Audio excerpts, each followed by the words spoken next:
I'm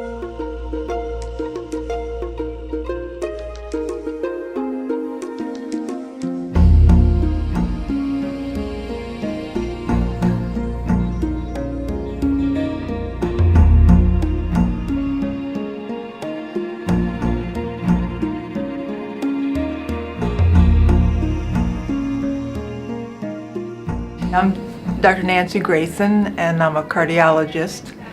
And today, I am meeting a colleague of mine for the first time. Dr. Grayson? Dr. Staller. Very nice to finally meet you. Pleasure. Yeah, it's been a back and forth clinically, but not necessarily to actually see you in person. Right. So every party I go to, people ask me what I do. I say GI, I say, oh, and then I explain, they ask about research, and I talk about constipation and IBS, and then everyone kind of walks away, and then over the course of the night, one by one, everyone kind of comes back and be like, so is it normal to go this many times per day, or?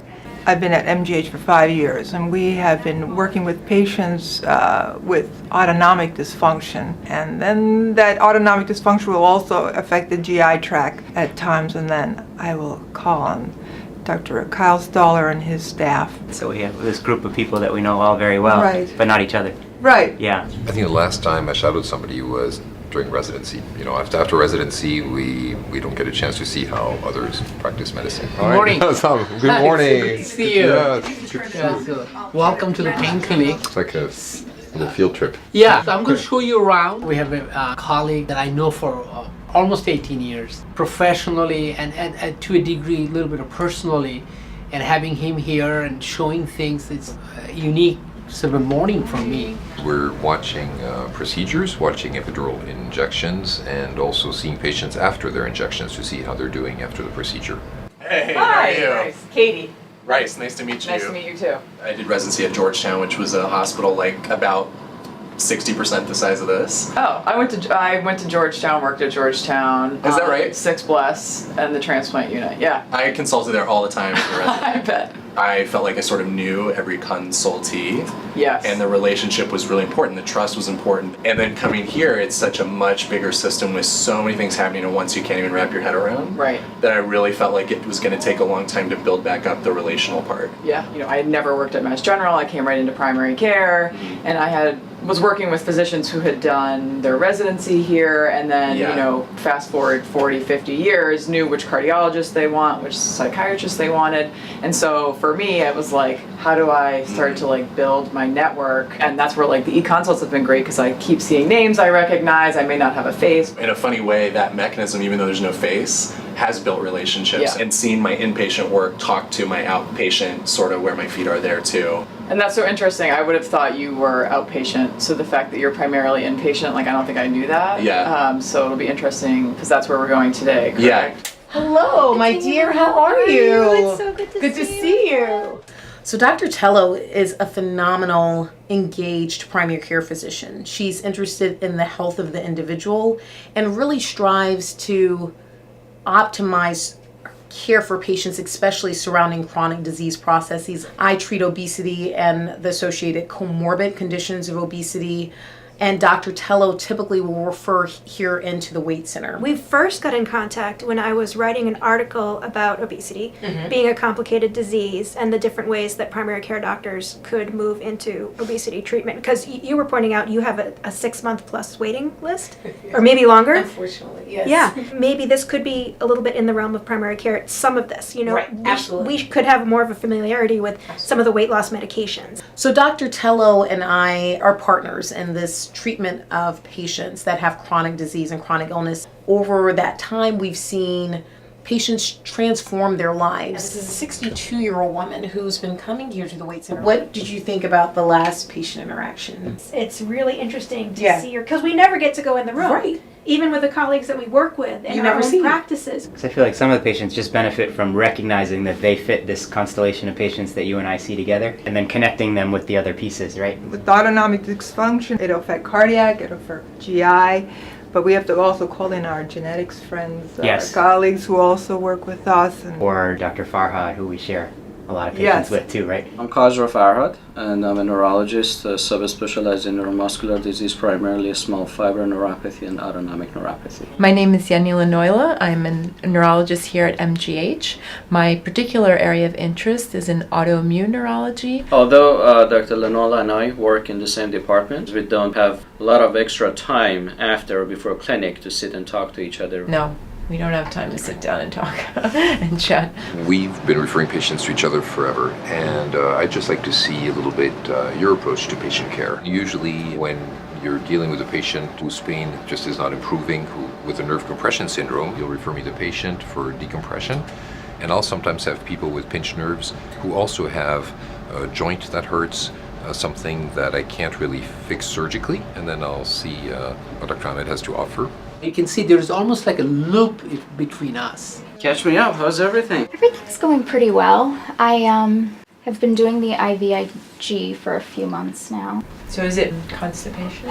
Yeah, she has cecostomy. Yeah, I work with Dr. Stoller and his nurse We practitioner. were just Andrea talking about Thurber. this, that we have a lot of mutual patients, and you also see Dr. Grayson, Yeah, I right? saw her Friday. I saw Stoller and Andrea on Wednesday, and then Dr. Right. Grayson on Friday. This is Dr. Grayson. She's a cardiologist. Nice to meet you all. Nice to meet you. In person, you know. Hi, Dr. Grayson. So I want to introduce you to Beth Friedlander. Really nice to meet you. Yeah, Thank you. yeah, it's nice to share patients with you. The patients that we share with the autonomic dysfunction, usually the two tests that they tend to get are colonic transit testing, which is a SITS marker study, Right. which is where they swallow 24 little radio-opaque markers. So you see these little rings here, here, here, here, Yes. here. So there's 8 of them.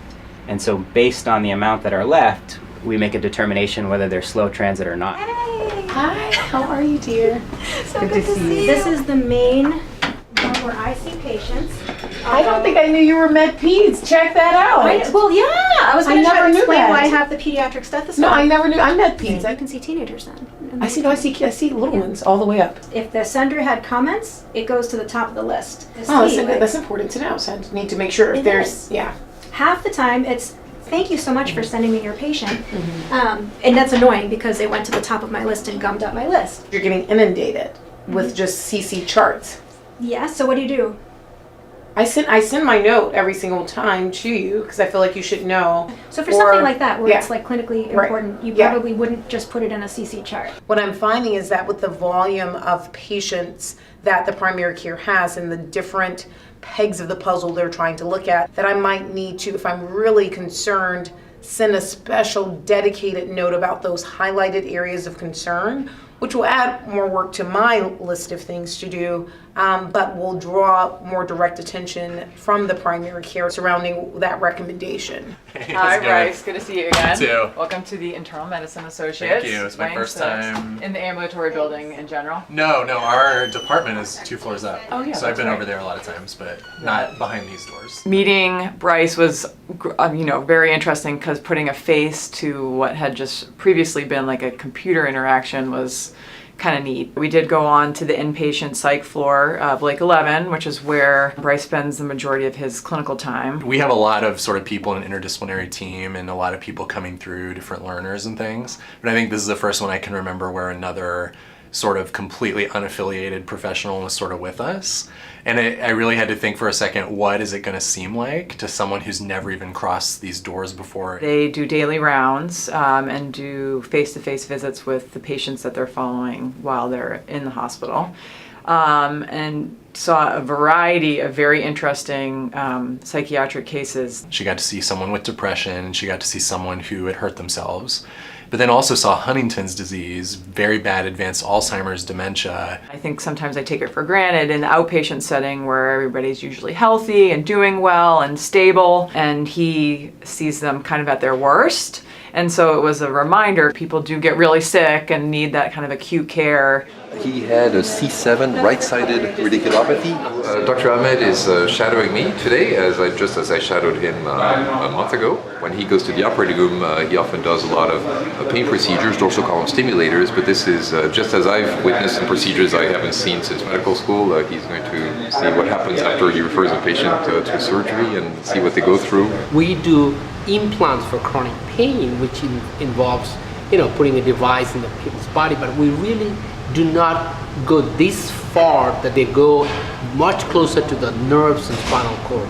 So I see a lot of patients who have this surgery, but I've never seen this surgery before. It's like an in situ decompression. You know, the disc is taken out, and you'll see we use little mercury to pull it up and away from cord. So there's nothing really actionable. Is there any other neurovascular structures that worry you? Well, we're between the two sheaths. You know, one containing the trachea, the esophagus, and one containing the carotid, the jugular, and the nerves. And anything I could pick up, it's going to be transferred to, I have 7 fellow in the pain clinic, so they will learn as well. One patient that we're seeing is a young female who has a GAD65 antibody associated severe refractory epilepsy that has been treated from multiple different angles, from seizure standpoint as well as immunotherapy, and is actually on the cutting edge of medicine in the sense that she's had neurostimulators implanted into her hippocampi to try to help get some seizure control.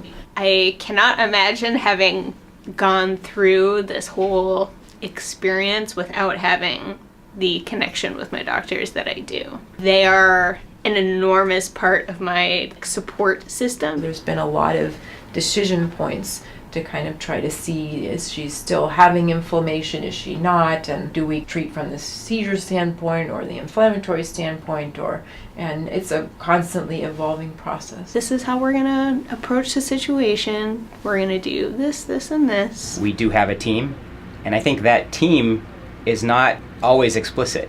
So part of my team is I have a triage nurse who's really fantastic at figuring out what's urgent, what's not. Nurse practitioners help to actually bring in patients with urgent visits and see them. And then there's this sort of informal MGH team that's kind of developed over the years, right? Organically. It's right, it's happened. It's like, okay, I noticed that this patient, this physician sends me a lot of referrals, or this patient saw this doctor and said it was really helpful.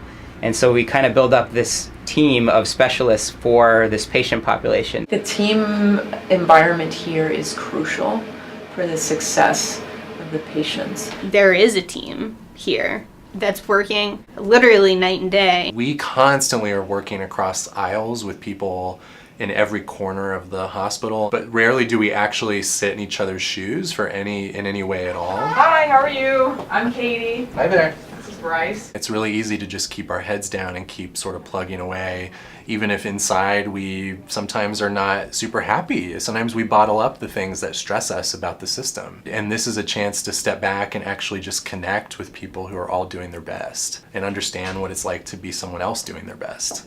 My personal experience with spending time with Jean is that we are in the same wavelength. We look at a patient in a holistic way. We tend to have the same philosophy. We approach patients, which is to try to target their disease and to do the least necessary to alleviate their symptoms. It was nice to kind of be able to have someone in on that process, which is actually usually a very private process. We are privileged in the sense that we're able to see and learn about very intimate details in people's lives. And so we're not able to go and tell someone on the metro about that, or really go home and talk about that. I can have a much better sense of saying to a patient, this is what's going to happen when you see Dr. Grayson. Things that help build up your blood pressure, strategies for maintaining fluid balance and salt balance. When you see a patient, what happened? Yes. How many layers that you have to retract? Why they have muscle pain in the back? The reason for that kind of way. There's so much to learn. It's not just about the clinical stuff. It's also about meeting each other face to face. And then from there, possibly collaborating on other projects. Something I struggle with by virtue of doing remote consultation work is ideas or even fantasies about what's going on with a case by a 1,000-yard view of it. And I can sort of say, well, the obvious answer is you ought to set limits or do this or that or the other. But I'm not the person who knows them, really knows them, and knows where that person's vulnerabilities might be. But as Katie, I've got to sit with them every time they come in and live with them. When that patient comes, you're not an island. You have this structure of people. Because we're all in an academic setting, we all sort of have our niches that we're interested in. And so what's nice, I think, for MGH is that I can usually find someone in some specialty who's interested in the niche that my patient fits. And so I think it's helpful to have that informal support network, and hopefully initiatives like this will kind of make it a more formalized support network. I think we should take once a year a little bit of time and just shadow a colleague. We're all squeezed by the bottleneck every day of resources and too many patients that we could ever fully help the way we'd like. And no matter what we do, it never seems like it's enough for the world around us. And that really has a way of eroding our empathy. We can really forget that everyone is actually here acting in good faith. I always know that they're completely working to try to figure out what's the best thing to do for me.